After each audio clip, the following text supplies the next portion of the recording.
Bonjour à tous. Lecture, Corinne Bray, 60 ans, poignardée par son fils alcoolique. Explication dans cette vidéo. Soudain, une engueulade fait trembler les vieilles pierres. Pour l'amour du ciel, Romain, repose cette bouteille. Si t'avais été une meilleure mère, je ne boirais pas. Bruit sourd. Meubles renversés. Les chiens qui aboient. Dans cette petite ferme du bord de la RN 21, c'est toujours la même rengaine. Les mêmes récriminations, les mêmes reproches sur fond d'alcool. Les mêmes jurons jusqu'à l'empoignade. En ville, ce genre de tapage donnerait tout de suite lieu à un signalement. La police, les services sociaux ou le syndic seraient alertés. Peut-être qu'un voisin courageux tenterait de s'interposer. Mais il n'y a personne, ici, à la sortie de la zone industrielle de Lectoure, petit village du Gers. Personne pour contenir les disputes quotidiennes entre Corinne et son fils Romain. Vu ce qui va suivre, il aurait mieux valu. Brune, mince, les cheveux longs, Corinne Bray a eu de nombreux hommes dans sa vie. Quand elle était encore aide-soignante en région parisienne, son mari de l'époque lui a donné 3 fils, dont Romain. Puis elle s'est installée dans le Gers, où un nouveau conjoint lui en fait 2 de plus. Et elle s'est séparée à nouveau, pour être allée voir ailleurs. Corinne a toujours eu du mal à rester fidèle, résume un de ses amis en souriant. À désormais 60 ans, elle n'a plus de compagnon en titre. Mais elle a, dit-on, toujours des amourettes, plus ou moins longues, et surtout cette ancienne ferme basse située au lieu-dit La Couture. Isolée, un peu décrépite, où elle peut s'adonner à sa passion, l'élevage canin. Ici, les aboiements de ses cotons de Tuléar, de ses chiens loups tchécoslovaques et autres malinois ne dérangent personne. Au village, on la connaît peu, certains s'imaginent même que sa ferme est inoccupée. Mais ça ne l'empêche pas d'avoir une vraie vie sociale, entre les expos auxquels elle se rend au volant de son vieux break Lancia. Les concours canins et son groupe de potes avec qui elle fait régulièrement la fête. Quand elle sort en boîte, Corinne continue de se faire draguer. Elle adore. Elle en redemande. Mais si elle peut se montrer très extravertie sur le terrain de la séduction. Elle reste très discrète, sinon fermée, sur tout ce qui concerne sa vie familiale. Autrefois, quand ses amis venaient dîner chez elle, elle interdisait à ses enfants de sortir de leur chambre. Aujourd'hui que 20 ans ont passé, elle ne parle jamais ni de leur progéniture et encore moins de son fils Romain. Le dernier à vivre sous son toit. Il faut dire que depuis qu'il est petit, elle n'a que des ennuis avec lui. Battu par son père, Romain développe très tôt un caractère difficile. À l'école, il se bagarre tout le temps et n'a pas d'amis. À la maison, il tire les cheveux de sa mère à la première contrariété et brutalise ses frères et sœurs pour des broutilles. Selon ses propres déclarations, son beau-père d'un temps, David N., le cogne en retour, ce qui n'arrange évidemment rien. Puis c'est la spirale infernale.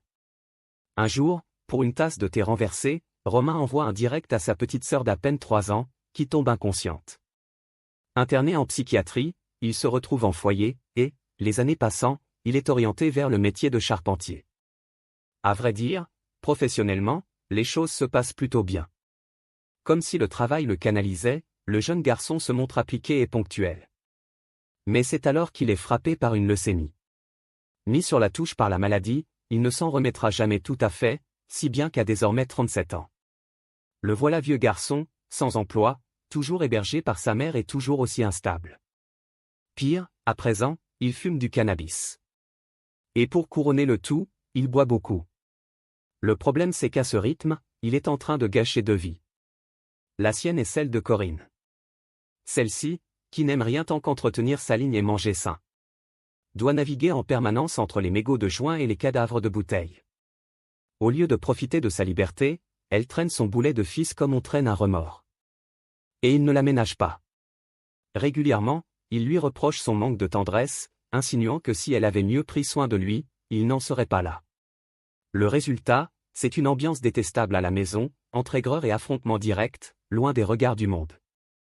Jusqu'au jour où les choses vont déraper pour de bon. Le lundi 8 avril dernier, il est 21h quand les pompiers de Lectoure reçoivent un appel de détresse. Une voix de femme allait au bout du fil. « Je suis blessé.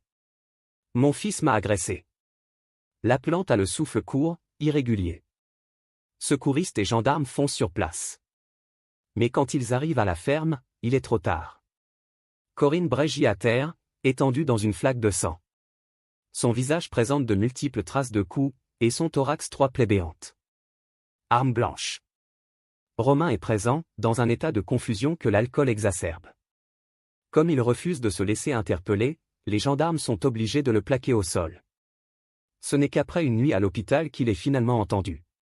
Le meurtre de sa mère? Il le reconnaît sans mal. Elle l'aurait traité une fois de plus d'alcoolique. Il lui aurait répondu une fois de plus que tout était de sa faute à elle. Et voilà, dans un geste d'emportement, il aurait saisi un couteau pour lui faire passer l'envie de rajouter quoi que ce soit. L'avocate de Romain, maître Sandra Vasquez, assure aujourd'hui que son client regrette profondément son geste. On découvre en outre que quelques heures avant de passer à l'acte, Romain a appelé son ex-beau-père. « J'ai gagné au loto, je vais pouvoir engager contre toi les meilleurs avocats et détectives privés du pays. » L'aurait-il menacé? Un accès de rancune pour ses coups anciens supposés, que le beau-père n'y avoir jamais porté. Faute de pouvoir s'en prendre à lui, Romain, qui demeure présumé innocent, a-t-il choisi de faire trinquer sa mère à la place. Il reviendra notamment à l'expert psychiatre de démêler ce sac de nœuds.